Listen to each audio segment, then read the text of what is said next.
জিন্নাত। এর আগে তোমরা জিন্নাতের অনেক ঘটনা শুনেছো, তবে আজকের তোমাদেরকে যে ঘটনাটা শোনাবো, ঘটনাটা একদম অন্যরকম কিন্তু ভয়ঙ্কর একটি ঘটনা। আশা করছি পরপর দুটো গল্প তোমরা মারাত্মকভাবে এনজয় করেছো। প্রথম গল্পটা ছিল রবার্ট ব্রাউনের চেম্বার, আর তার পরের ঘটনাটা ছিল কালভদ্রের শেষ বলি। দুটো গল্প তোমরা এখনো যারা যারা শোনোনি তারা কিন্তু এক্ষুনি যাও, এক্ষুনি না, এই এপিসোডটা শুনে তারপর গিয়ে কিন্তু দুখানা গল্প শুনে আমাকে জানাও যে গল্পটা তোমাদের কেমন লাগছে। দুখানা গল্প কিন্তু অনেকেই বলেছে যে দারুণ হয়েছে। আর তোমাদের যদি আরও এরকম সাপোর্ট পাই অবশ্যই কিন্তু এরকম গল্প আমি আরও আনবো। আর আজকের এই ঘটনাটা এসছে মেদিনীপুর থেকে, তাই আর বেশি সময় নষ্ট করছি না।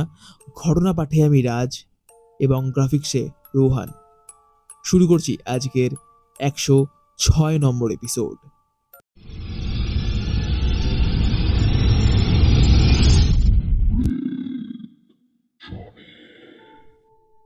নমস্কার রাজ, আমি অজয় নন্দী, মেদিনীপুর থেকে ঘটনাটি লিখছি।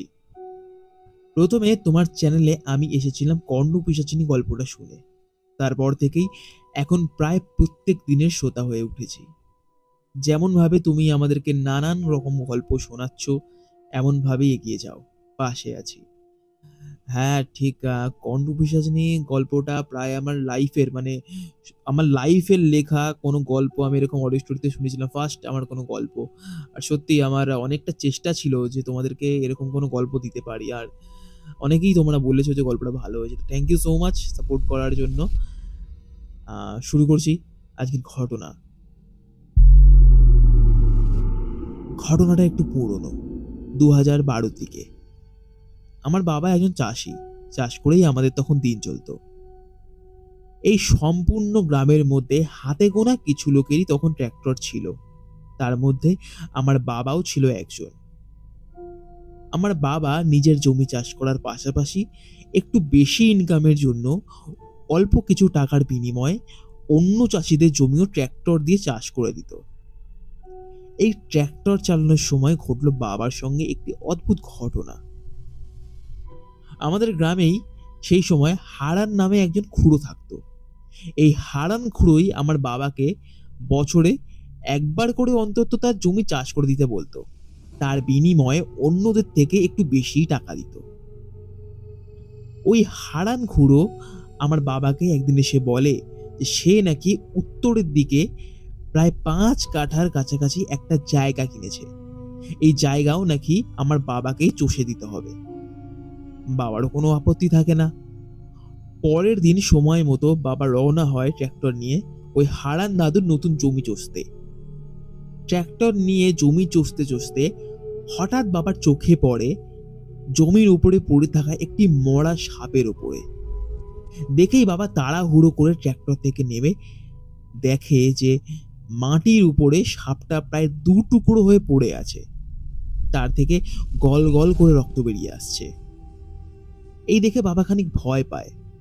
বাবা এটুকুনি বুঝতে পেরেছিল যে সাপটা তারই ট্র্যাক্টরের আঘাতেই মারা পড়েছে। আর আমাদের গ্রামের দিকে সাপকে মারা হয় না, উল্টে সাপকে পূজা করা হয়, এটা আশা করছি অনেকেই আমরা জানি। কি করবে বুঝতে না পেরে বাবা ওই সাপটাকে জমির পাশে রেখে তাড়াহুড়ো করে ট্র্যাক্টর চালাতে থাকে। কাজ শেষ হতে বাড়ি ফিরতে বাবা মাকে সব কথা জানায়। মা বাবাকে বলে যে এই নিয়ে আর চিন্তা করে লাভ নেই, যা হবার হয়ে গিয়েছে, ঠাকুরের কাছে ক্ষমা চেয়ে নিতে সব ঠিক হয়ে যাবে। তবে এর পরিণতি যে এতটা ভয়ঙ্কর হতে পারে তা আমরা সত্যিই কেউই ভাবতে পারিনি। এর ঠিক একদিন পর সকালবেলা বাবা মার ঘর থেকে প্রচন্ড চিৎকার চেঁচামেচি শুনতে পাই আমি। ছুটে গিয়ে দেখলাম মা বাবাকে এমন ভাবে মারছে যেন মায়ের ওপর কোনো রাক্ষসে ভর করেছে। অমন মারপিট দেখে আমি ভয় পেয়ে পাড়ার লোককে ডাকতে থাকি। পাড়ার লোক এসেও যেন মায়ের হাত থেকে বাবাকে বাঁচাতে পারে না। আজ অবধি আমার জন্মের পর কোনোদিনও আমি মাকে বাবার ওপরে কথা বলতে দেখিনি, তবে এই দৃশ্যে আমি যেন প্রচন্ড অবাক হই। পাড়ার লোকে মা আর বাবাকে অনেক কষ্টে আলাদা করার পর মা ঘরের ভেতর থেকে চিৎকার করে করে বলতে থাকে, কেন মারলি? কেন মারলি আমার ছেলেকে? কেন মারলি? এই কথা আমার মা বারবার কর্কশ স্বরে বলতে থাকে। বাবা কিছুটা ঠিক হতে মায়ের এই কথা শুনে বাবাও কিছু বুঝতে পারে না। তারপর পাড়ার সবাই কেন এইসব হচ্ছে জিজ্ঞাসা করায় বাবা বলে, জানি না গো, হঠাৎ আজকের ভোরবেলা আমার ঘুম ভাঙতে দেখলাম ও কেমন যেন দু হাঁটুর মাঝে মাথাটা দিয়ে গো গো করে কিছু একটা বলছে, আর গলার আওয়াজটাও কেমন যেন মনে হচ্ছিল, আমার ঠিক মনে হচ্ছিল না। প্রচন্ড ভয় পাই আমি, তাড়াহুড়ো করে উঠে ওকে জিজ্ঞাসা করি, এই কি হয়েছে তোমার? এই তারপরে দেখলাম আমার দিকে রাগের চোটে বড় বড় করে তাকিয়ে কি সব বলতে থাকে আমাকে, আর এমন মারধর করতে শুরু করে। কি হলো বলো তো, আমি কিছুই বুঝতে পারছি না। এই শুনে আমাদেরই পাড়ার একজন জেঠু আমার বাবাকে বুদ্ধি দেয় যে ওর ওপর হয়তো কোনো অপদেবতা ভর করেছে, তাই যদি আমাদের পাড়ার গৌড় ওঝাকে দিয়ে আমার মাকে ঝাড়ানো হয় তবে নাকি মা ঠিক হয়ে যাবে। গৌড় ওঝা আসতে পাড়ার সবাই একে একে মায়ের ঘর থেকে বেরোতে শুরু করে এবং গৌড় ওঝাকে দেখতে আমার মা আরো যেন উগ্ররূপ ধারণ করে। সে কি চিৎকার রাজ তোমাকে আমি বললে বোঝাতে পারবো না। গৌড় ওঝা এসে ঘরের মধ্যে হলুদ পোড়ার গন্ধ ছড়িয়ে দিয়ে মাকে নানান প্রশ্ন করতে থাকে। অনেকবার করে প্রশ্ন করার পর শেষে মা অতি গম্ভীর ও কর্কশ স্বরে উত্তর দেয়, ও আমার ছেলেকে কেন মারলো? আমি তোর কোনো ক্ষতি করিনি।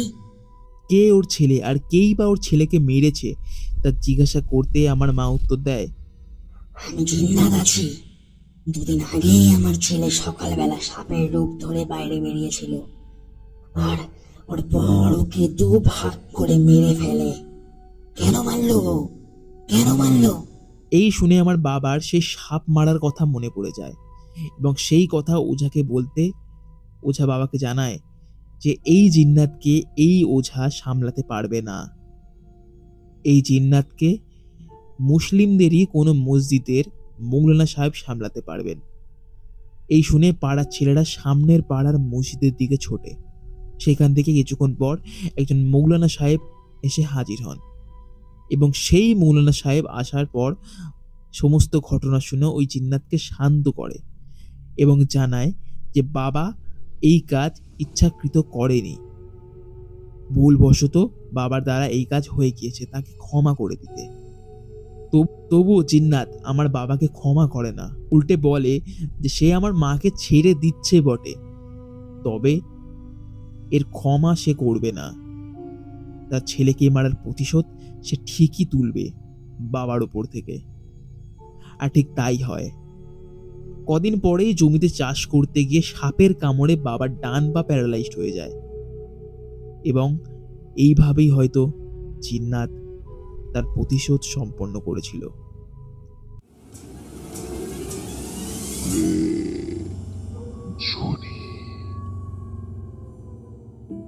কেমন লাগলো আজকের ঘটনা? আশা করছি আজকের ঘটনা আপনাদের ভালো লেগেছে। ভালো লাগলে কিন্তু অবশ্যই একটি লাইক এবং একটি সাবস্ক্রাইব করতে কিন্তু কেউ ভুলবে না। আর কমেন্টে জানিও যে এরকম ঘটনা তোমরা আগেও শুনেছো কিনা। তোমরা আমাদেরকে কিভাবে ঘটনা পাঠাবে না আমাদের ডেসক্রিপশন বক্সে দেওয়া ইমেল আইডি অর্থাৎ prejjoni49@gmail.com অথবা আমাদের ফেসবুক আইডিতে তোমরা তোমাদের ঘটনা লিখে অথবা রেকর্ডিং করে আমাদেরকে পাঠাতে পারো। আমি ফিরছি পরের বৃহস্পতিবার ঠিক রাত 11টায়। আজকের জন্য সকলকে শুভরাত্রি।